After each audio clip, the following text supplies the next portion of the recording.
ला हौला वला कुव्वता इल्ला बिल्लाहिल अलिय्यिल अज़ीम। अऊज़ु बिल्लाहिस समीउल अलीम मिनश शैतानिर लईनिर रजीम। बिस्मिल्लाहिर रहमानिर रहीम। अल्हम्दुलिल्लाहि रब्बिल आलमीन वस्सलातु वस्सलामु अला सय्यिदिल अव्वलीन वल आखिरीन खैरिल मुबश्शिरीन वल मुनज़िरीन अफ़ज़लिल मख़लूक़ीन फ़ी आलमित तकवीन अबिल क़ासिम मुहम्मद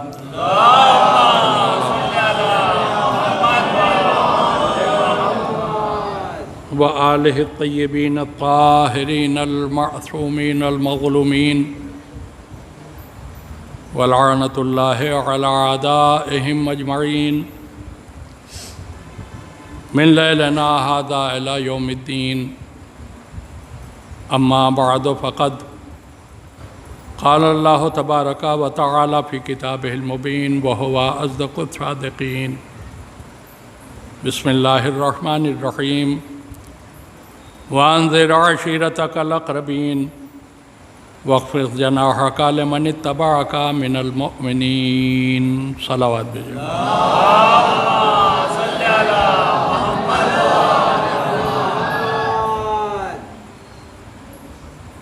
मोहतरम और मुअज़्ज़म सामीन,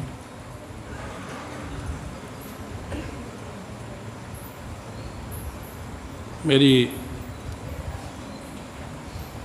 सेहत की जो कैफियत है वो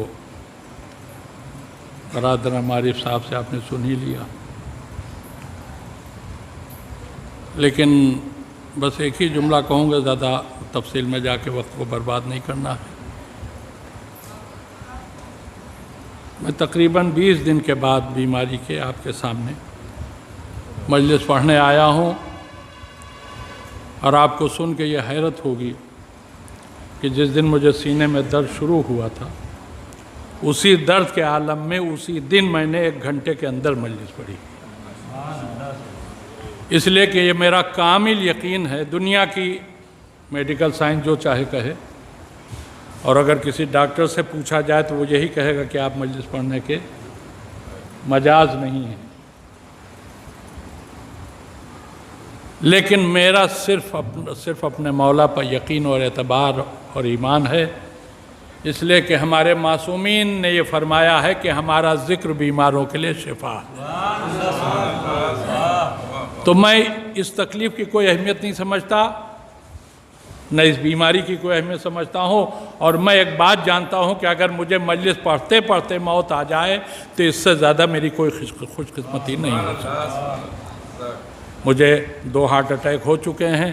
पहले हार्ट अटैक के बाद भी 7वें दिन मैंने मजलिस पढ़ी है, और दूसरे हार्ट अटैक के 3रे दिन मैंने मजलिस पढ़ी, और इस बात से जो तकलीफ़ हुई उसमें उसी दिन मैंने हालत दर्द में मजलिस पढ़ी है।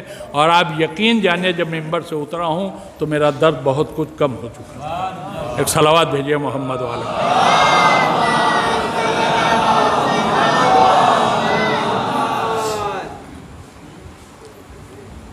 बतौर उन्वान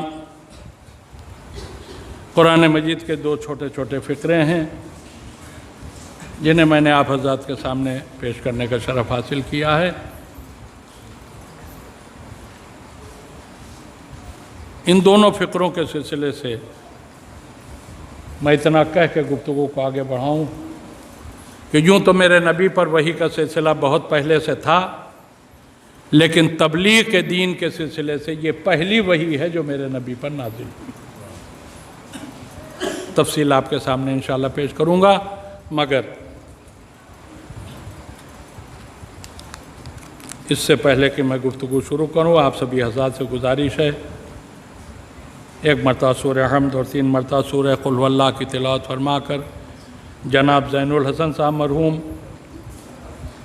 जनाब नबी हसन साहब मरहूम, जनाब अली हसन साहब मरहूम, जनाब मोहम्मद हसन साहब मरहूम, और ये चारों मरहूमीन फ़र्जंद हैं जनाब ज़ाहिर हसन हुसैन साहब मरहूम के, इन चारों की रूहों को इस फातिहा का सवाब ईसाल फरमा दें।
दो फ़िक्रे जो बतौर उन्वान मैंने आप हज़रात की खिदमत पे पेश किए हैं। पहला फ़िक्रा बहुत ही मशहूर और मारूफ, आपने मुतअद्दिद ज़ाकिरीन की ज़बान से और उलमा की ज़बान से ज़रूर सुना होगा।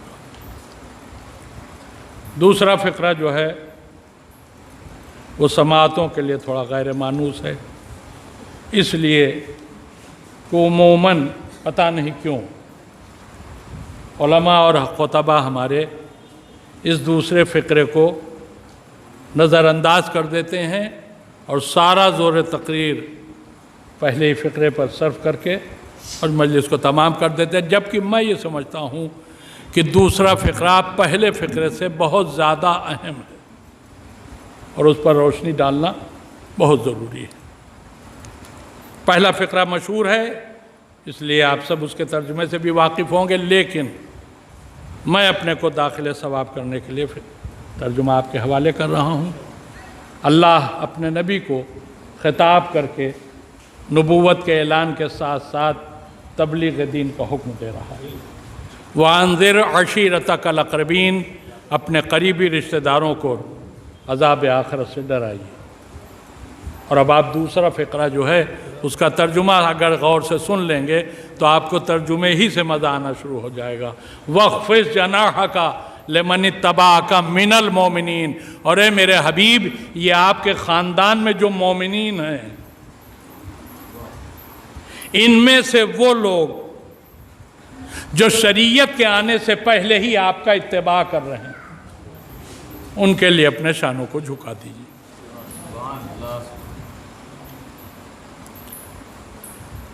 देखिए, आप सब जानते हैं हमारे रसूल के मबूस होने का मकसद सिर्फ़ और सिर्फ ये था दुनिया अल्लाह को पहचाने, दीन का चर्चा हो, बेदीनी ख़त्म हो, ईमान की रोशनी आम हो जाए, कुफ्र का अंधेरा ख़त्म हो जाए, समाज में फैली हुई बुराइयां मादूम हो जाएं और सिर्फ़ अल्लाह का कानून पूरी दुनिया में राइज हो जाए। यह था हमारे नबी के मबूस होने का मकसद। और ख़ुद अल्लाह ने भी ये बात अपनी तरफ से भी पहले ये ऐलान कर दी थी कि मैं एक छिपा हुआ ख़जाना था, जब मैंने चाहा कि मैं पहचाना जाऊं तो मैंने अपने ही नूर से एक बंदे को खल किया, मेरा नाम महमूद था, मैंने उस बंदे का नाम मोहम्मद रखा। तो मेरे नबी के इस दुनिया में आने का मकसद ही है कि अल्लाह पहचाना जाए, बुराइयां ख़त्म हों, नेकियों और अच्छाइयों का दौर दौरा हो, इस्लाम फैले, बेदीनी ख़त्म हो।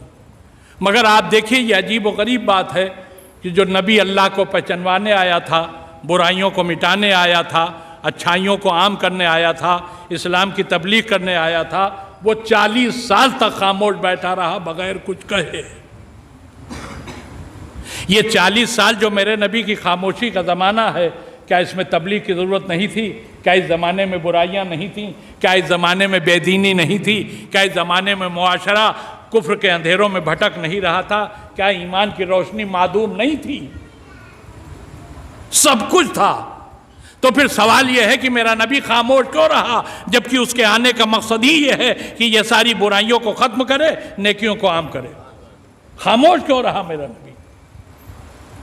तो अब मैं आपको थोड़ा सा और पहले ले जाता हूं। जब अल्लाह ने अपनी मारिफत के लिए इस नबी के नूर को खल फरमाया तो उस वक्त पूरी कायनात में बनामे मखलूक कुछ नहीं था। अब खुद मेरे नबी ने जो इरशाद फरमाया वो सुन लीजिए। क्या था उस वक्त? मेरे नबी ने इरशाद फरमाया, अव्वलु मा खलक़ल्लाहु नूरी, अल्लाह ने सबसे पहले मेरे नूर को खल किया। इस सबसे पहले का मतलब आप समझे, यानी जब तक अल्लाह ने अपने नबी के नूर को खल्क नहीं किया था, ये ज़मीन का खाकी फर्श नहीं था, ये आसमान का नीलगुं शामियाना नहीं था, शम्स व कमर की किंदीलें नहीं थीं, सितारों के कुमकुमे नहीं थे, हवाओं में हरकत नहीं थी, पहाड़ों में बुलंदी नहीं थी, अशजार में हरियाली नहीं थी, समंदरों में पानी नहीं था, दरियाओं में रवानी नहीं थी, इंसानों का पता नहीं था, मलक का वजूद नहीं था, जिनों की खिलकत नहीं थी, जहन्नम पैदा नहीं हुआ था, जन्नत खल्क नहीं की गई थी, कुछ भी नहीं था। और अगर आप तवज्जो दीजिए तो मैं एक जुमला कहूं, ये लफ्ज़े कुछ जो मैंने बोला ये भी नहीं था। अब अगर कोई मुझसे पूछे कि फिर था क्या, तो बता नहीं पाऊंगा, इसलिए कि बताने के लिए जो जुमला बोलूंगा वो जुमला नहीं था।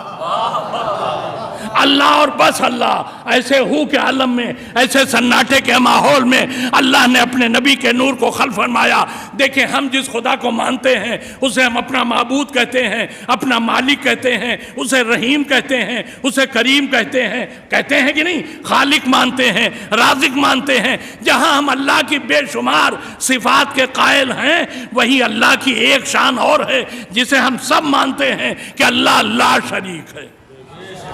उसका कोई शरीक नहीं, उसका कोई हमसर नहीं, उसका कोई हमपल्ला नहीं, उसके कोई बराबर का नहीं। तो ला शरीक हम मानते हैं अपने अल्लाह को।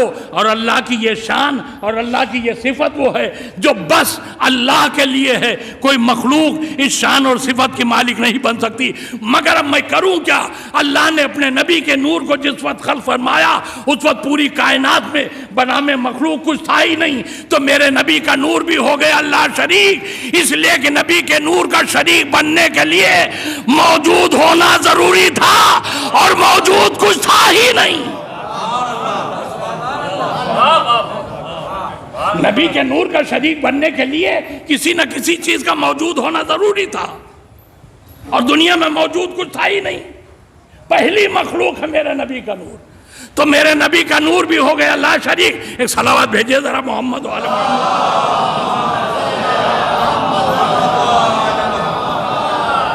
देखिए, मैं अपने अकीदे और अपने ईमान की ताकत से बोल रहा हूँ, लेकिन ये सच्ची बात है कि जिस्मानी एतबार से कमज़ोर हूँ। लेकिन आप लोग अगर सलावात का सहारा देते रहेंगे तो आपको ये लगेगा नहीं कि बीमार अली रिजवान मिंबर पर। एक सलावात भेजिए। तो बना में मखलूक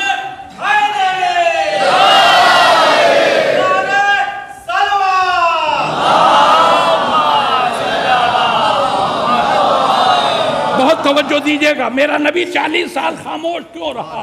क्यों का जवाब दे रहा हूं। मेरे नबी का नूर जब खल्क हुआ तो बना में मखलूक कुछ था ही नहीं। तो जब कुछ था ही नहीं तो मेरे नबी का नूर भी हो गया अल्लाह शरीक।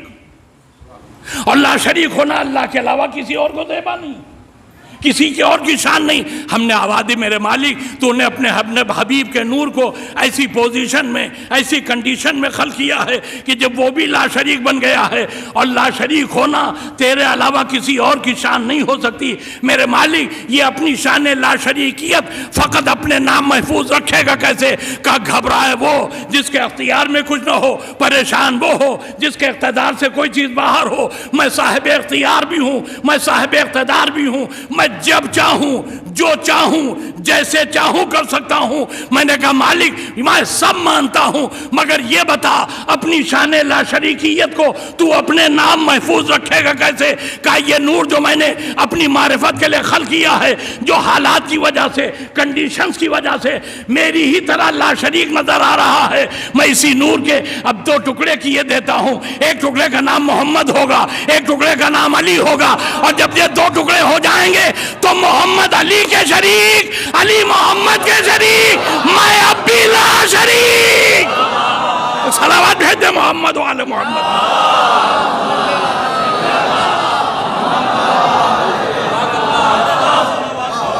मोहम्मद अली के शरीक, अली मोहम्मद के शरीक, मैं फिर ला शरीक। तो अल्लाह ने अपनी मारिफत के लिए जितना नूर खल्क किया था, जब उसके कर दिए 2 टुकड़े उसने, तो आधा नूर चला गया मौला अली की तरफ। के नहीं, मारिफत इलाही के लिए जितना नूर चाहिए था नबी के पास, उसमें का आधा ही तो है।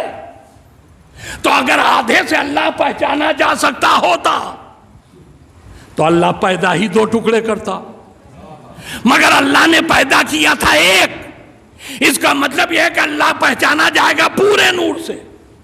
नबी के हिस्से में बचा है आधा, आधा चला गया मौला अली की तरफ। तो अक्ल ये बात कहने के लिए मजबूर है कि अब जब तक अली नबी के साथ न हो अल्लाह पहचाना नहीं जा सकता। क्या सुन रहे हैं आप?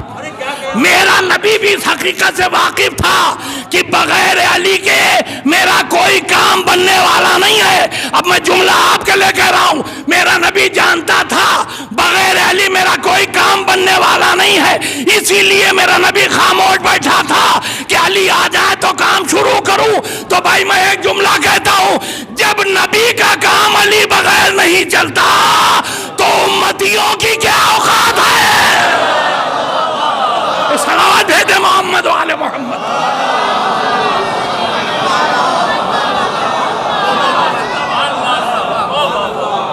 अब समझ में आया कि नबी 40 साल खामोश क्यों रहा।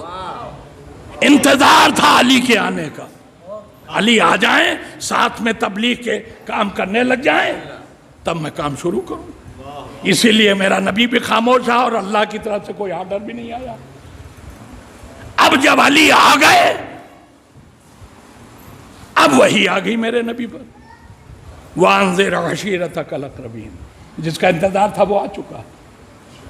अब आप अपने करीबी रिश्तेदारों को बुलाइए और उन्हें अज़ाब आखिरत से डराइए। देखिए अभी तबलीग शुरू नहीं हुई, शुरू करने का हुक्म आया है, लेकिन अब दूसरे फिक्रे में अल्लाह क्या कह रहा है, वक़्फ़िज़ जनाहक लिमन इत्तबाअक मिनल मोमिनीन। कि बड़ो काबा मौजूद हैं, इनसे आप पूछ लीजिएगा, मैं कोई खयानत तो नहीं कर रहा हूं, ना आयत में ना तर्जुमे में। वक़्फ़िज़ जनाहक लिमन इत्तबाअक मिनल मोमिनीन, और मेरे हबीब ये आपके खानदान में जो मोमिनीन हैं, अभी तबलीग शुरू नहीं हुई, अल्लाह नबी से कह रहा है आपके खानदान में जो मोमिनीन हैं। देखिए आज बड़े जोर और शोर के साथ ये बात कही जाती है कि नबी के बुजुर्ग माज़अल्लाह काफिर थे, नबी का बाप काफिर था, नबी का दादा काफिर था, नबी का चचा काफिर था, नबी के खानदान वाले काफिर थे, और कुरान कह रहा है मेरे हबीब ये जो आपके खानदान में मोमिनीन है, अब आप बताइए मैं मुल्ला की मानूं कि अल्लाह की मानूं? मुल्ला कह रहा नबी के खानदान वाले काफिर थे, और अल्लाह अपने नबी से कह रहा है आपके खानदान में जो मोमिनीन है। इस जुमले का सीधा सा मतलब है नबी का खानदान काफिरों का नहीं मोमिनों का खानदान था। सलावत भेजिए मोहम्मद वाले मोहम्मद।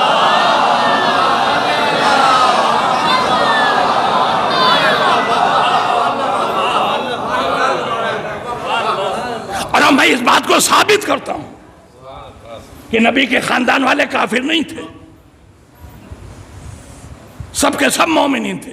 एक मलून अबू लहब अगर निकल गया तो अल्लाह ने उसकी औकात बता दी पहले ही से कुरान में, जितना मुमकिन हो सकता था अल्लाह ने उसे बुरा भला कह दिया। बाकी देखिए इस मजमे में कुछ तो हाजी हज़रात जरूर होंगे जी, वो तो मुझे यकीन है, कोई ऐसी जगह मिलती ही नहीं जहां हाजी न हो।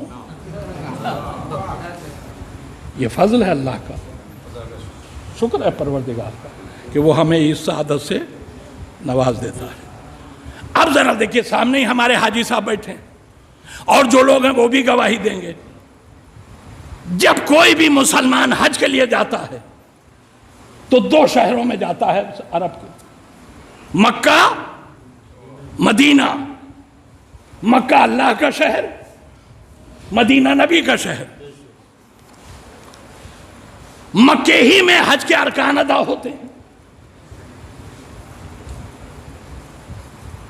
और ये जो लोग मक्का जाते हैं वहां एक कब्रस्तान की जियारत करने जरूर जाते हैं। वो कब्रस्तान कौन है? नबी के खानदान का कब्रस्तान, जिसमें नबी के बुजुर्ग दफन हैं, नबी के आबा अजदाद दफन हैं, नबी के अजदाद उसी कब्रस्तान में दफन है। आप तवज्जो दे रहे हैं कि नहीं? अब ये और बात है कि जाने वाले जब वहां जाते हैं तो वहीं की जबान में आपको बताऊं वो मुतव्वे कहे जाते हैं जो वहां खड़े रहते हैं। जियारत न पढ़ना, यहां दुआएं न पढ़ना। क्यों? ये सब काफिर हैं यहां जो दफन है। सुन रहे हैं ना आप बताइए सही कह रहा हूं कि नहीं? जियारत नहीं पढ़ने देते। कहा यहां सब जो दफन है ये काफिर हैं। इनकी जियारत हराम। अच्छा, 3 ही लफ्ज़ मालूम है इन्हें, इतनी आसानी से आपने सुन लिया। 3 ही लफ्ज़ जानते हैं, हराम है, शिर्क है, बिदात है। पता नहीं ये 3 कहां से आ गए। जियारत न पढ़ना, यहां सब काफिर हैं। और नबी ने इस कब्रिस्तान का नाम क्या रखा? जन्नते मोहल्ला। आप एग्री हैं हमसे कि नहीं कि नबी ने इस कब्रिस्तान का नाम रखा जन्नते मोहल्ला? नहीं, मैंने गलत कहा, नबी ने नहीं रखा। कौन कहता है कि नबी अपनी मर्जी से कोई काम करता है? वमा यंतिकु अनिल हवा इन हुवा इल्ला वह्युन यूहा। मेरा नबी उस वक्त तक बोलता ही नहीं जब तक कि अल्लाह की वही ना आ जाए। तो जब मेरा नबी बोलता है तो जबान इसकी होती है, लफ्ज़ उसकी होती है। तो नबी ने अगर इस कब्रिस्तान का नाम जन्नते मोहल्ला रखा है तो जबान नबी की इस्तेमाल हुई है, मगर लफ्ज़ अल्लाह की दी हुई है। यानी ये जन्नत, इस कब्रिस्तान को, जुमला गौर से सुनना मेरे दोस्तों, इस कब्रिस्तान को जन्नत किसी इंसान ने नहीं, अल्लाह ने कहा है। इस कब्रिस्तान में सोने वालों को काफिर कहने वालों, जरा अकल के नाखून लो। अल्लाह कह रहा है ये मकाम जन्नत है। जन्नत मोमिनों के रहने की जगह को कहते हैं, काफिरों के रहने की जगह को नहीं कहते। सलावत दे दे मोहम्मद वाले मोहम्मद।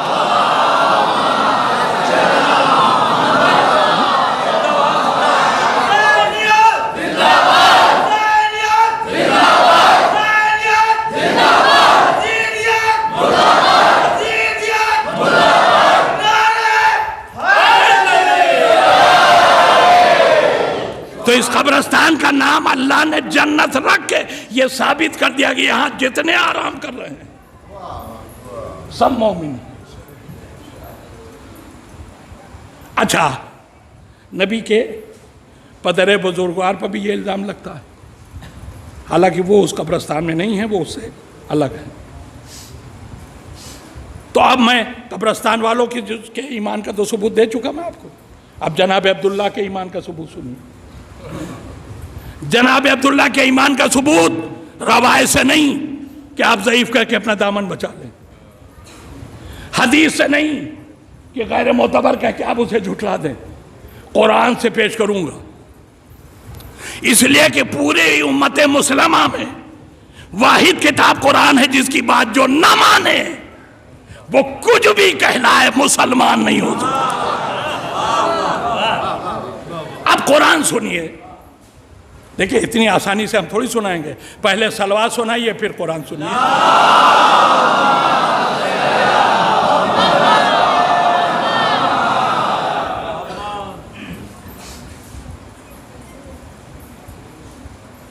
आयत सुनाने से पहले आयत के बारे में थोड़ा सा सुन लीजिए। जो मैं सुनाने जा रहा हूं उसमें अल्लाह ने कसम खाई है। कसम हम भी खाते हैं, कसम आप भी खाते हैं। कभी इंसानों की कसम खाई जाती, कभी किताबों की कसम खाई जाती है ना। अच्छा, इंसानों की कसम जब आप खाते हैं तो क्या सड़क पर किसी भी चलने वाले की कसम खा लेते हैं? का नहीं, हम सड़क पर चलने वालों की कसम नहीं खाते, हम उन इंसानों की कसम खाते जिनका जैसा कोई दूसरा नहीं था। रसूलुल्लाह की कसम, मारिफत इलाही का पहला जीना, तख्लीक कायनात का जरिया। जाहिर सी बात है मेरे नबी जैसा दूसरा कहाँ है कोई। तो हम रसूल की कसम खाते हैं, नबी की कसम खाते हैं। अच्छा, और आगे बढ़े, मौला अली की कसम, आप मुतवज्जे हैं कि नहीं? ये रसूलुल्लाह की कसम तो चलिए खा ली, ये मौला अली की कसम क्यों खाते हैं? का मौला अली की कसम इसलिए खाते हैं कि इस पूरी कायनात में नबी के बाद नबी जैसा अली के अलावा कोई नहीं। तो मौला अली की कसम।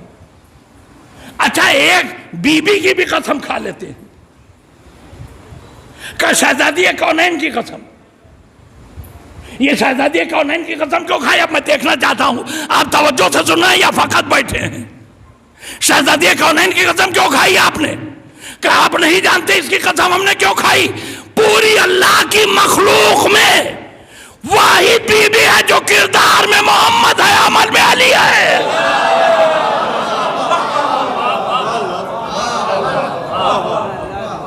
यानी उसी लेवल की बेटी जिस लेवल का बाप, उसी लेवल की ज़ौजा जिस लेवल का शौहर था।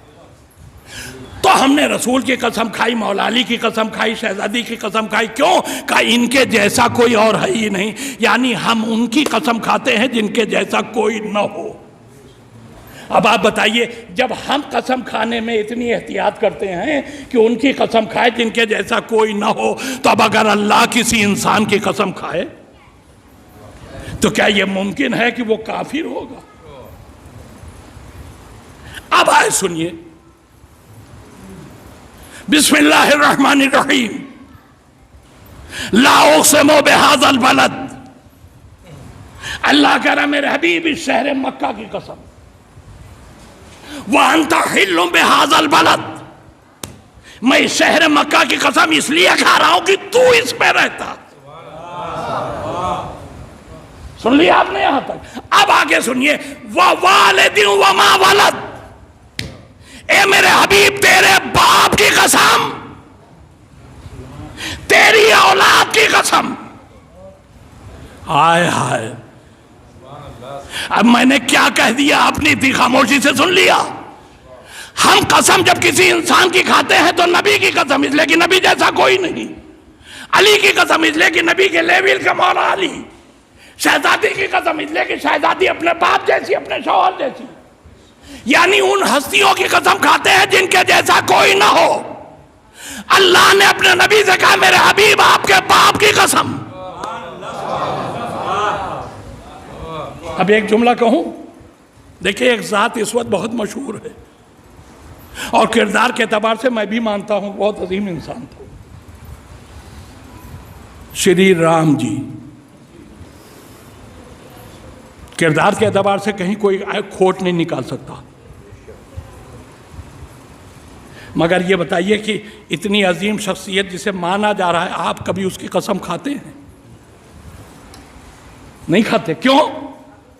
का शख्सियत अजीम है, किरदार बुलंद है, मगर हमारे नजदीक इनका इस्लाम से कोई वास्ता नहीं। क्या कह रहा हूं मैं? का चूंकि हमारे नजदीक इनका इस्लाम से कोई वास्ता नहीं, इसलिए चाहे जितने बुलंद हो हम कसम नहीं खाएंगे। इसका मतलब आप किसी ऐसे की कसम नहीं खाते जिसका इस्लाम से कोई वास्ता ना हो। अल्लाह कह रहा मेरे हबीब तेरे बाप की कसम, अगर अब्दुल्ला काफिर थे तो अल्लाह ने कसम क्यों खाई? सलावत दे दे मोहम्मद वाले मोहम्मद।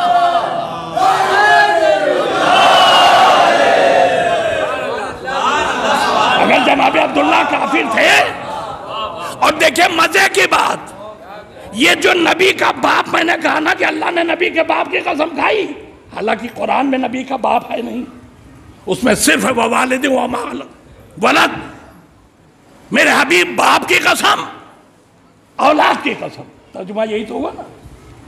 किसका बाप कुछ पता नहीं, मगर जादू वही है जो सर पे चढ़ के बोले। जिन मुसलमानों ने कहा था नबी का बाप काफिर, उन्हीं मुसलमानों में से एक पैदा हुआ, नाम सुनिएगा, इस्माइल बिन मुस्तफा हक्की नाम है उसका, मुफस्सिर कुरान है ये, आज से 200-250 साल पहले का। उसने कुरान की तफसील लिखी रूहुल बयान के नाम से। देखिए पूरा हवाला दे दिया, मुफस्सिर का नाम भी, उसकी तफसीर का भी नाम। इस्माइल बिन मुस्तफा हक्की, किताब लिखी रूहुल बयान। उसने लिखा कि यहां वालिद से मुराद नबी के बाप है। तो तो जिन लोगों ने अबू तालिब के भाई रसूल के बाबा अब्दुल्ला को काफिर कहा था, उन्हीं के घरों से पैदा हुआ। उसने कहा यहाँ जो रसूल से अल्लाह ने बाप की कसम खाई है, यहाँ बाप से मुराद रसूलुल्लाह का बाप है। तो मैं यही कहता हूँ कि जब हम किसी ऐसे इंसान की कसम नहीं खाते कि जिसका इस्लाम से कोई ताल्लुक ना हो, तो अल्लाह भला अब्दुल्ला की बगैर इस्लाम बगैर ईमान कसम कैसे खा सकता था। और दूसरी दलील दे रहा हूं, देखिए ये तो हो सकता है कि कुरान हमारे घर में साल भर पढ़ा ही न जाए, हो सकता है। बहुत से घर ऐसे मिल जाएंगे जहां कुरान रखा है, बस रखा है, रमजान में भी नहीं उठाया जाता। उठाया कब जाता है? जब कभी कोई बीमार हो जाए, उसे कुरान की हवा देने के लिए। लीजिए साहब, एक साहब जो साल भर जिंदगी भर कभी कुरान पढ़ा ही नहीं, मगर उनके घर में कोई बीमार हो गया, दवा काम नहीं कर रही थी, कहा कुरान लेके आओ, इसकी हवा दे, ये अल्लाह का कलाम है, इससे शिफा मिलेगी। तवज्जो दे के सुनिएगा, कुरान उठा के लाया गया। अच्छा देखिए, हमारे घरों में जो कुरान रहता है वो ऐसे ही खुले में नहीं रखा जाता, एक कपड़े की थैली सिली जाती है, उसी थैली में रखते हैं, जिसे हम अपनी जबान में जुज़दान कहते हैं। जुज़दान, तवज्जो दीजिएगा एक लफ्ज़ पर, जुज़दान से निकाला कुरान, मरीज को हवा दी, हवा दे के कुरान बंद किया, फिर वापस रखने लगे जुज़दान में, मगर इत्तेफाक से जुज़दान गिरा हाथ से जमीन पर और ऐसी जगह गिर गया जहां पेशाब, जुज़दान गिरा उसी पेशाब वाली जगह पर, पेशाब की नमी लग गई जुज़दान में। अब आप मुझे बताइए, इसी जुज़दान में आप उठा के कुरान रख देंगे? मैं क्या कह रहा हूं, जुज़दान हो गया नजिस, अब आप इसमें कुरान रखेंगे? कहा नहीं रखेंगे। क्यों ना रखेंगे? कहा ये अल्लाह का भेजा हुआ कुरान है, कलामे पाक है, ये कलामे पाक है। तो जब कलामे पाक है, अल्लाह का भेजा हुआ है, तो हम इसे नजिस जुज़दान में नहीं रखेंगे। इसका मतलब जिसे अल्लाह ने भेजा है, जिसके साथ पाक लगा हो, उसे नजिस जुज़दान में नहीं रखा जा सकता। अगर अब्दुल्ला काफिर थे तो ये बताओ, अल्लाह के भेजे नबी पाक का नूर अब्दुल्ला के सुर में अल्लाह ने कैसे रखा? सलावत भेजिए मोहम्मद।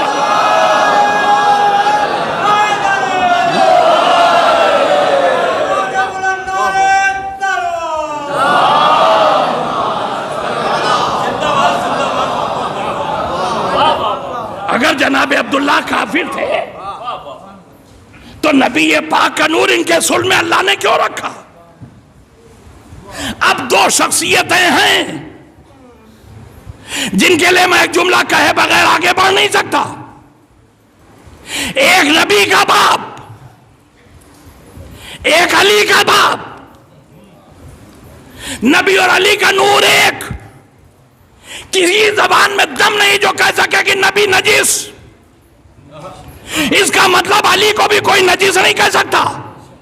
तो मेरा नबी भी पाक, मेरा मौला अली भी पाक।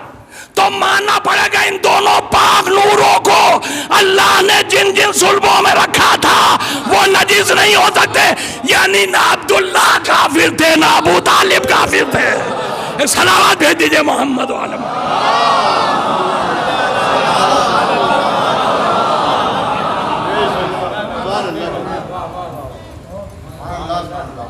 तो ये अल्लाह ने जनाब अब्दुल्ला की कसम खा के साबित कर दिया कि अब्दुल्ला साहिब ईमान थे, और सिर्फ साहिब ईमान नहीं बल्कि अपने दौर में उस मकाम पर थे कि जहां उनके लेवल का कोई दूसरा नहीं था। अच्छा, अब एक बात कहे बगैर मेरा दिल नहीं मान रहा, क्या करूं? अल्लाह ने अभी जो मैंने आयतें सुनाई आपको, इनमें अल्लाह ने शहर मक्का की कसम खाई, नबी के बाप की कसम खाई और औलाद की कसम खाई। मैं कहता हूं मेरे मालिक, एक कसम और खा लेता तो क्या बुराई थी? एक कसम और बढ़ा लेता इसमें। कहता नबी के शहर की कसम, नबी के बाप की कसम नबी की औलाद की कसम, नबी के सहाबा की कसम। अगर ये कह देता तो पूरी उम्मत मुस्लिमा खुश हो जाती कि नबी के असहाब की कसम खाई गई, फिर तो कसीदा पढ़ने में और जोर लगता, नबी के सहाबा ऐसे, नबी के सहाबा ऐसे। मगर अल्लाह ने सबकी कसम खाई, असहाब की कसम नहीं खाई। नबी के औलाद की कसम खा ली, नबी के बाप की कसम खा ली, जिस शहर में नबी रह रहा उस शहर की कसम खा ली, मगर असहाब की कसम नहीं खाई। ये अल्लाह ने असहाब की कसम क्यों नहीं खाई? सिर्फ इसीलिए ताकि दुनिया जान ले हमने औलाद की कसम खाई, असहाब की कसम नहीं खाई। औलाद औलाद है, असहाब असहाब है। हालांकि मुसलमान जब रबीउल अव्वल का महीना आता है तो इसे सिवाय असहाब के और कोई याद नहीं आता। सहाबा ऐसे, सहाबा ऐसे, सहाबा ऐसे, कहीं औलाद का नाम नहीं आता। मगर एक बात याद रखिए, ये इल्जाम हम पर गलत है कि हम सहाबियों को नहीं मानते। अगर जुमले को आपने महसूस कर लिया तो महसूस होंगे। गलत है ये कि हम सहाबा को नहीं मानते, हमसे ज्यादा कोई सहाबा को मानता ही नहीं। मगर एक बात याद रखिए, जो जैसा है हम उसको वैसे ही मानते हैं, न बढ़ा के मानते न घटा के मानते। जो वाकयान सहाबा हैं उन पर हमारी जान कुर्बान। यकीन जानिए, हम ये जबान से नहीं दिल से कह रहे हैं, जो वाकयान रसूल के असहाब हैं इन पर हमारी जान कुर्बान। इनके मर्तबे को कोई समझ नहीं सकता। इन्होंने दीन नबी से डायरेक्ट पाया है, इन्होंने नबी से डायरेक्ट तालीम ली है। ये नबी की सोबतों में बरसों बैठे हैं, नबी के चेहरे की जियारत की, हम इस सब से महरूम हैं। जाहिर सी बात इनका मर्तबा हमसे बहुत बुलंद है। मगर इतना याद रखिए, सहाबा चाहे जितने बुलंद हो जाए, मगर जिगर जिगर है, दिगर दिगर है। सहाबी कभी औलाद के बराबर नहीं हो सकता। नहीं चाहोगे आप? अच्छा तो मुझे जगाना मालूम है, सहाबी कभी औलाद के बराबर नहीं हो सकता। मैं आपको बताऊं सहाबी और औलाद का फर्क। सहाबी खादिम काबा हो सकता है, मौलूद काबा नहीं हो सकता। सहाबी यारे रसूल हो सकता है, दामाद रसूल नहीं हो सकता। सहाबी मोमिन हो सकता है, अमीरुल मोमिनीन नहीं हो सकता। सहाबी साहिब ईमान हो सकता है, कुल्ले ईमान नहीं हो सकता। सहाबी अपने जमाने के लोगों से औला हो सकता है, गदीर का मौला नहीं हो सकता।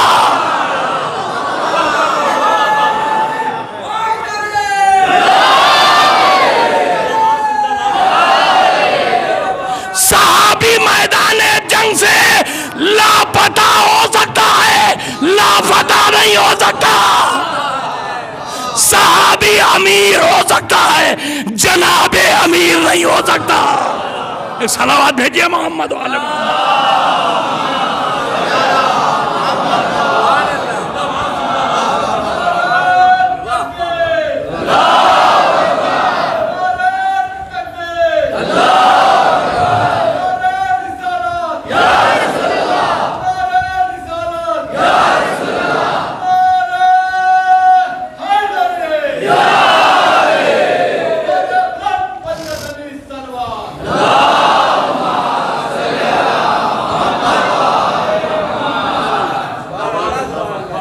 नबी के शहर की कसम खाई अल्लाह ने।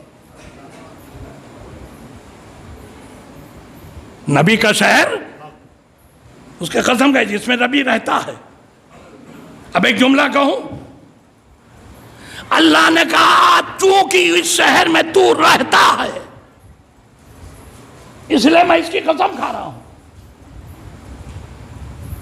मेरा नबी मक्के में अपनी मर्जी से रह रहा है? बोलिए नहीं, अल्लाह ने पैदा कर दिया तो रह रहा है। नबी के इस मक्के में रहने में मेरे अपने नबी का कोई इरादा नहीं है। ऐसा नहीं है कि अपने इरादे से कहीं और पैदा हुआ था वहां से आके यहां रहने लगा। नहीं, मक्के में अल्लाह ने पैदा कर दिया तो रह रहा है। मगर चूंकि रह रहा है, सरजमीन मक्का मेरे नबी के वजूद को अपने दामन में समेटे हुए। लफ्जों पर गौर कर रहे हैं आप कि नहीं? सरजमीन मक्का अपनी आगोश में नबी को लिए हुए है। मेरे नबी का इरादा नहीं है, मगर मक्का अपनी आगोश में लिए हुए। तो अल्लाह उस शहर को इतनी अजमत दे रहा है कि उसकी कसम खा रहा है। नबी का इरादा नहीं है रहने का, मगर रह रहा है, तो अल्लाह कसम खा रहा है। तो इंसाफ से बताओ, अगर नबी के इरादे के बगैर फकत आगोश मक्का में रहने की वजह से मक्का इतना बुलंद हो गया कि अल्लाह के कसम खाने के लायक बन गया, तो वो अबू तालिब जिसकी गोद में मेरा नबी अपनी मर्जी से रह रहा है, वो आगोश कितनी बुलंद आगोश होगी। देखिए, मक्के की अजमत से इनकार नहीं हो सकता। बड़ा साहिब है बाबा, आपको आपकी ईमान की जिला के लिए, आपके जोश ईमान को बढ़ाने के लिए मैं अपने छठे इमाम के हवाले से एक रवायत आपको सुना।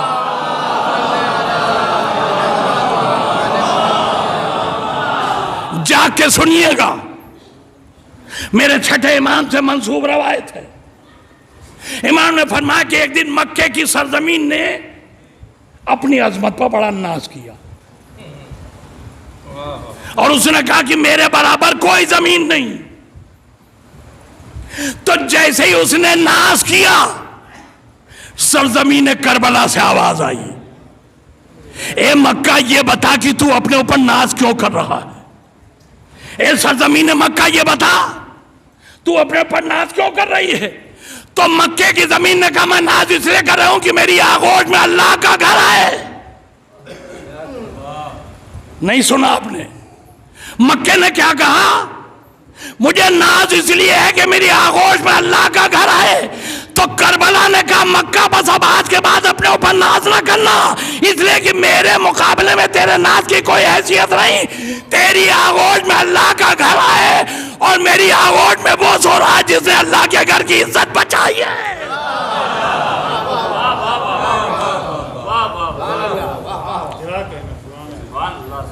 मेरी आगोश में वो सो रहा है जिसने अल्लाह के घर की इज्जत बचाई।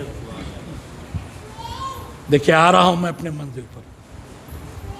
अल्लाह ने औलाद की कसम बिला वजह थोड़ी खाई। अगर वह वालिदियों से मुराद जनाब अब्दुल्ला है, तो औलाद से मुराद और अब्दुल्ला की औलाद है।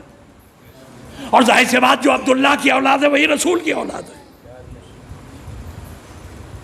तो ये रसूल की औलाद की कसम बिला वजह थोड़ी अल्लाह ने खाई। अब मैं देखता हूं कि इस मजमे में कितने हैं जो तारीख पढ़े हुए हैं। कभी कभी मजमे का इम्तिहान लेना पड़ता है। हिस्ट्री ऑफ इस्लाम कितने वाकिफ हैं आप इससे? मजमे से अभी इम्तिहान हो जाएगा। नबी दीन को फैला के, दीन को मुकम्मल करके चला गया इस दुनिया से।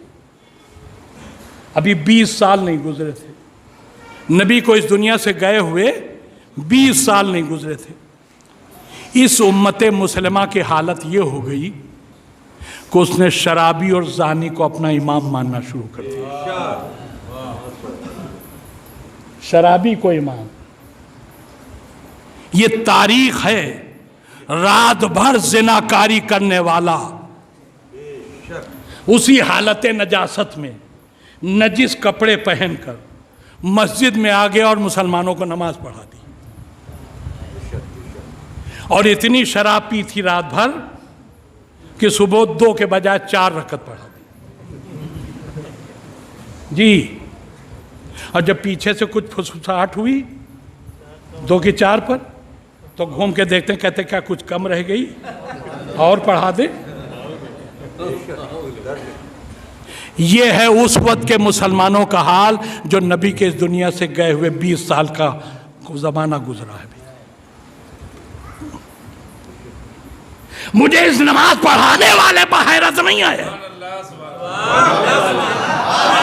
इसे तो जन्नत मिली हुई है दुनिया में, मरने के बाद क्या होगा अल्लाह जाने। मगर दुनिया का कोई ऐश बचा नहीं है जो इसे न मिला हुआ हो।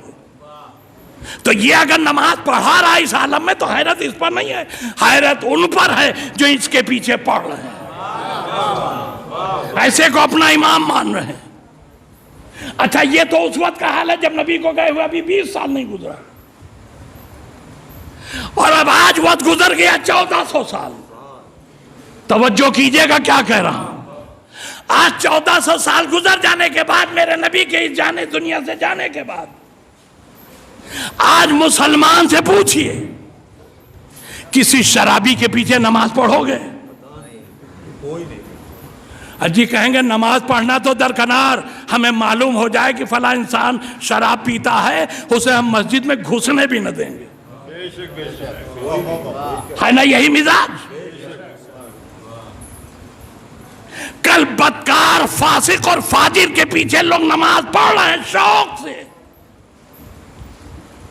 आज अगर हमको किसी मौलवी के पीछे नमाज नहीं पढ़ना है तो सीधे सीधे नहीं कहते कि हम नहीं पढ़ेंगे उनके पीछे, कहते साहब हम इनके पीछे नमाज नहीं पढ़ सकते, ये हमको मालूम है ये दीदार नहीं है, ये आदिल नहीं है, हमने फला जगह देखा था ये झूठ बोल रहे थे, हमने देखा इन्होंने फला का पैसा मार दिया। यानी नमाज न पढ़ने के लिए भी उन्हीं चीज़ों को सामने ला के रखा जाता है जो इस्लाम के बताए हुए कानून है। यानी नमाज नहीं पढ़ना है तो कानून इस्लामी का इस्तेमाल होगा। आज के मुसलमान इतना बेदार, ये इस्लामी कवानीन बयान करके नमाज न पढ़ना इस बात का ऐलान है कि हम नमाज किसी के पीछे पढ़े या ना पढ़े, मगर दिमाग बेदार है, जहन बेदार है, जमीर जिंदा है। क्या कह रहा हूं मैं? नबी के इस दुनिया से जाने के 20 साल के बाद मुसलमान का जमीर मर गया, और 1400 साल के बाद मुसलमान का जमीर जिंदा है।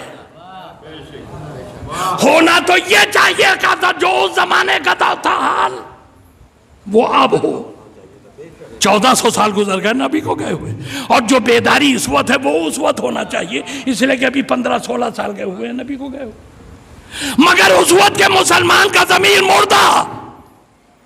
अब मेरे जुमले पर पता नहीं आपका रिएक्शन क्या होगा, मगर मैं जुमला कह देता हूं, उस वक्त के मुसलमान का जमीर मुर्दा, आज के मुसलमान का जमीर जिंदा। तो मेरा एक सवाल है, ये मुर्दा जमीन में जिंदगी आई कहां से? ये मुर्दा जमीन में जिंदगी आई कहां से? सवाल कीजिए तो करबला कह के जर्रा पुकारेगा ये नबी के लाल की कुर्बानी है, ये नबी के बेटे के कुर्बानी का सदका है। तो अब समझ में आया कि अल्लाह ने नबी की औलाद की कसम क्यों खाई? बाप की कसम इसलिए खाई कि उसने बेटा वो दिया जिसने दीन को मंजिल तकमील पर पहुंचाया। औलाद की कसम इसलिए खाई कि औलाद ऐसी मिली जिसने दीन को कयामत तक के लिए जिंदा कर दी। बस मेरे दोस्त, खत्म कर दी मैंने। दीन को कयामत की जिंदगी मिल गई, और जहां से जिंदगी दीन को कयामत की मिली है उसी करबला की शुरुआत आज है।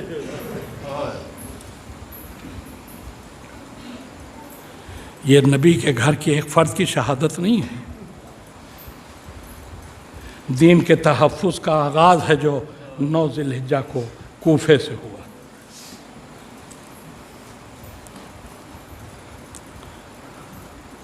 सफ़ीर हुसैन की शहादत। सफ़ीर आप जानते हैं, एम्बेसडर। अगर सफ़ीर कोई ना समझ सके तो एम्बेसडर से तो समझ लेगा। हमारे मुल्क में न जाने कितने मुल्क ममालिक के एम्बेसडर हैं, दुनिया के हर मुल्क में हमारे मुल्क के एम्बेसडर हैं। ये एम्बेसडर होते हैं मुल्की पॉलिसी को बयान करने वाले, और एम्बेसडर है को नहीं बनाया जाता जिस पर पूरा भरोसा होता है, जिस पर पूरा एतबार होता है, मुल्की पॉलिसी को फॉलो करने वाला, मुल्की पॉलिसी पर चलने वाला, उसी को एम्बेसडर बनाया जाता है। हुसैन मासूम का सफ़ीर बन के मुस्लिम का आना, ये मुस्लिम के किरदार की अजमत का ऐलान था। दुनिया को बताना था कि मेरा भाई अगर कुदरत की तरफ से अता करदा इस्मत का मालिक नहीं है तो कोई बात नहीं, किरदार इतना पाको पाकीज़ा है कि हुसैन जैसा मासूम उस पर एतबार करता है, हुसैन जैसा मासूम उस पर भरोसा करता है। हाँ, हुसैन के खिलाफ जंग का आगाज़ हो गया, इसलिए कि एम्बेसडर को मारा जाने का मतलब हुकूमत के खिलाफ ऐलान जंग। तो करबला में हुसैन जंग करने नहीं आए, जो जंग कूफे से हुसैन के खिलाफ छेड़ी गई थी उस जंग में अपना दिफा करने के लिए आए।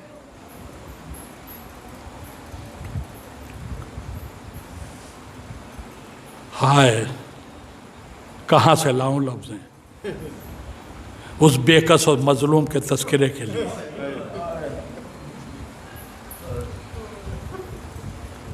दिल चाहता मौला हुसैन की बारगाह में हाथों को जोड़ के कहूं, मौला आपका खताकार और गुनाहगार गुलामों का गुलाम हूँ, अगर गलती हो तो माफ़ कर दिएगा, लेकिन मैं कहे बगैर रह ना पाऊँगा। दुनिया के सबसे बड़े मजलूम की हैसियत से जिसे जाना जाता है उसे हुसैन कहते हैं, लेकिन अगर मैं कहूँ कि बवक्त शहादत मजलूमियत पे मुस्लिम हुसैन से आगे निकल गए तो मेरा कहना गलत नहीं होगा, इसलिए कि जब हुसैन ज़बा हो रहे थे तो बुलंदी से ज़ैनब देख रही थी, आवाज़ दे रही थी, ए कूफियों क्या कर रहे हो, मेरे भैया को ज़बा कर रहे हो। मगर हाय, जब मुस्लिम मारे गए कूफा में तो मुस्लिम का कोई रोने वाला भी नहीं था, मुस्लिम पर कोई मातम करने वाला भी नहीं था। जनाब सुलेमान पैगंबर को तो आप जानते हैं ना, जिनके पास नबूवत भी थी और दुनियावी शहंशाही भी थी। एक रोज मलकुल मौत इनके दरबार में आया हुआ था, तो इन्होंने मलकुल मौत से सवाल किया, ए मलकुल मौत, ये बता, तू पूरी दुनिया में सारे इंसानों की रूह कब्ज करता है, तुझे किसी की रूह कब्ज करते हुए दुख होता है? हाय हाय, क्या चुपता हुआ सवाल किया सुलेमान ने। कहा, ये बता, किसी इंसान की रूह कब्ज करते हुए तुझे दुख होता है? तो मलकुल मौत ने कहा, ए अल्लाह के नबी, हमें किसी की रूह कब्ज करते हुए दुख नहीं होता, इसलिए कि हम अल्लाह की हुक्म पर अमल करते हुए रूह कब्ज करते हैं। मगर हाँ, अगर कोई परदेश में आलम बेकसी में मौत के करीब होता है तो उसकी रूह कब्ज करता हूँ, लेकिन मेरा दिल रोता है, मेरा दिल रोता है कि इस पर मरते वक्त कोई रोने वाला भी नहीं। अरे सकीना ने तमाचे खाए रोने पर, ज़ैनब ने ताजियाने खाए रोने पर, मगर हुसैन पर आंसू बहा लिए इन लोगों ने। मगर हाय बेकस मुस्लिम, सिर्फ यही नहीं कि बवक्त शहादत कोई रोने वाला न था, बेकसी का आलम यह है कि बाद शहादत पैर में रस्सी बांधकर कूफे की गलियों में लाशे को घसीटा गया, कोई ये कहने वाला न था, अरे मजलूम की लाशे की बेहुरमती न करो।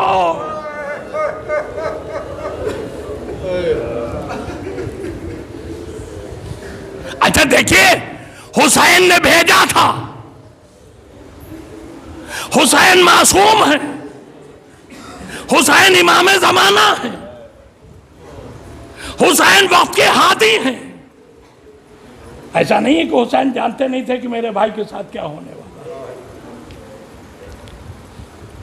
अपने इसी इल्म की बुनियाद पर, अब ये मैं अपनी तरफ से कह रहा हूं कि हुसैन ने अपनी इसी इल्म की बुनियाद पर, यह जानते हुए कि मेरे भाई के वक्त शहादत करीब है, रवायतें बताती कि एक मता चलते चलते हुसैन ने आवाज दी, अब्बास काफिला रोको, हम यहां पर जरा कयाम करना चाहते हैं। इमाम का हुक्म, और उसके बाद अब्बास रुके नहीं, काफिला रोका गया, खैमे नसब हुए। हुसैन का खैमा सबसे अलग लगा, मसनद इमामत बिछी। देखिए हमेशा जब भी हुसैन कहीं भी बैठते थे, कहीं भी बैठते थे, एक तरफ अब्बास होते थे, एक तरफ अकबर, पीछे कासिम और मोहम्मद। मगर यहां जब हुसैन का खैमा नसब हुआ, मसनद इमामत पर हुसैन बैठे, तो हुसैन ने आवाज दी, अब्बास थोड़ी देर के लिए मुझे अकेला छोड़ दो।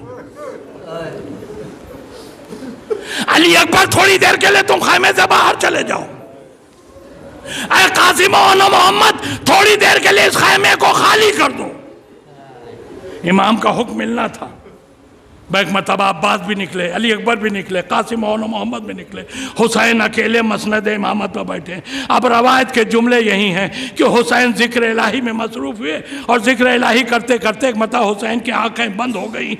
लिखने वालों ने यह साबित करने की कोशिश की कि हुसैन की आंखों पर नींद गालिब आ गई, मगर मैं कहता हूं नहीं, हुसैन ने आंखें बंद करती की थी कूफा देखने के लिए, कूफे के हालात का जायजा लेने के लिए। बैगमता हुसैन ने जिक्र इलाही करते करते आंखें बंद की, मगर अभी एक लम्हा गुजरा था, आंखें बंद की हुए एक मरतबा चौंक के मेरे मौला ने कहा, इन्ना लिल्लाहि व इन्ना इलैहि राजिऊन। मैं इतना कहना था, अब्बास दौड़ के आ गया, आका क्या हो गया?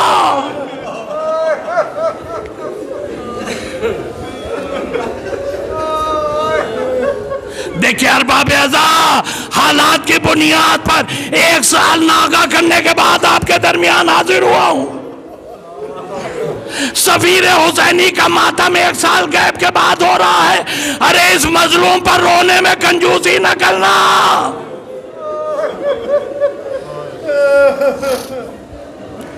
जैसे ही कलमा इन्ना लिल्लाह ज़बान से निकला, हुसैन की आवाज बुलंद हुई। एक मदद दौड़ के अब्बास आए, हाथ जोड़ के, आका यह कलमा इन्ना लिल्लाह जो फरमाया आपने। देखिए अब्बास को कोई जवाब नहीं दिया हुसैन ने, सिर्फ एक जुमला कहा, अब्बास जरा मेरी बच्ची रुकैया को ले आओ। रुकैया जानते हैं ना आप, जनाबे मुस्लिम की बेटी रुकैया, अब्बास की सगी भांजी रुकैया। काजा मेरी बच्ची रुकैया को ले आओ। जनाबे अब्बास अपनी बहन के खैमे में आए। रुकैया बहुत कमसिन बच्ची है, गोद में उठा के लाए, लाके मौला हुसैन के सामने गोद से उतारा। हुसैन ने गोद में बिठाला बच्ची को, जानू पर बिठाला। अब आले मोहम्मद की तहजीब आप देखेंगे, हुसैन ने रुकैया से कुछ कहा नहीं, बस सर पर यूं हाथ फेरना शुरू किया, शफकत से सर पर हाथ। बच्ची तहजीब आले मोहम्मद में पली हुई बच्ची एक मता मामू की गोद छोड़ के खड़ी हो गई। मामू ये क्या कर रहे हैं आप? मेरे पापा की खैर तो आए। बच्ची समझ गई हुसैन इस तरह से हाथ यतीमों के सर पर फेरते हैं। का मामू मेरा बाबा की खैर तो है। हुसैन ने कुछ न कहा, बेटा आज से मुझे अपना बाप समझना, बेटा आज से मुझे अपना बाप समझना। बच्ची समझ गई मेरा बाबा मारा गया। देखिए जो साहबाने औलाद हैं, जिनको अल्लाह ने बेटी दी है, उनसे ज्यादा इस हकीकत को ही नहीं समझेगा। बाप का दर्द बेटी से ज्यादा किसी के सीने में नहीं उठता। अगर बाप पर जरा सी आंच आ जाए तो बेटा हो सकता है उतना न तड़पे जितना बेटी तड़पती है। बेटी को यकीन हो गया मेरा बाप मारा गया, अब मेरे पास लफ्ज़ें नहीं है। रुकैया अपनी माँ के पास किस हालत में पहुंची, मेरा दिल कहता है बच्ची सर पीटती हुई आई होगी, अम्मा मैं यतीम हो गई, अम्मा मैं यतीम हो गई। भाई ये जुमला सुनना था, जाहिर सी बात है अली की लाडली है, मुस्लिम की ज़ौजा अली की बेटी है। बेटी की जबान से ये जुमला सुना, अम्मा मैं यतीम हो गई। कोई दुनियावी औरत होती फौरन हुसैन पर बरस पड़ती, मेरे शौहर को मरवा दिया। मगर यह इमामजादी है, इमाम की बहन है, कुछ ना कहा। बस दोनों हाथों से सर पीट लिया। और अब एक जुमला सुनोगे, हाय मेरे वारिस तुम आलम गुर्बत में मारे गए, हाय मेरे वालिद तुम परदेश में मार डाले गए। अरे काश मैं होती कम से कम तुम्हारा मातम तो करती। भाई ये कह के ज़ौजे मुस्लिम, इनका नाम भी रुकैया है, रोना शुरू किया। देखे गैरतदार भाई दुनिया की हर मुसीबत सह सकता है, मगर उसके सामने बहन रोए ये भाई को बर्दाश्त नहीं होता। बस जब रुकैया ने रोना शुरू किया, सर पीटना शुरू किया, भाई मता अब्बास दौड़े रुकैया के खेमे में। बहन अब्बास की बहन हो, बहादुर भाइयों की बहनें इस तरह रोती नहीं है। बहन रो नहीं। जुमला सुनिएगा, बहन ने भाई से क्या कहा भैया मेरी मांग उजड़ गई, अब भी न रो। जुमला सुनोगे, अब्बास ने बहन के दोनों बाजू पकड़े, कहा बहन रो नहीं, भाई इतनी दुआ करो तेरे भाई के बाजू सलामत रहे। बहन रो नहीं, भाई इतनी दुआ करो मेरे बाजू सलामत रहे, मैं मुस्लिम के खून का बदला जरूर लूंगा। हाय मेरा आका, दिल की तमन्ना दिल ही में रह गई, मुस्लिम के खून का बदला न ले पाए।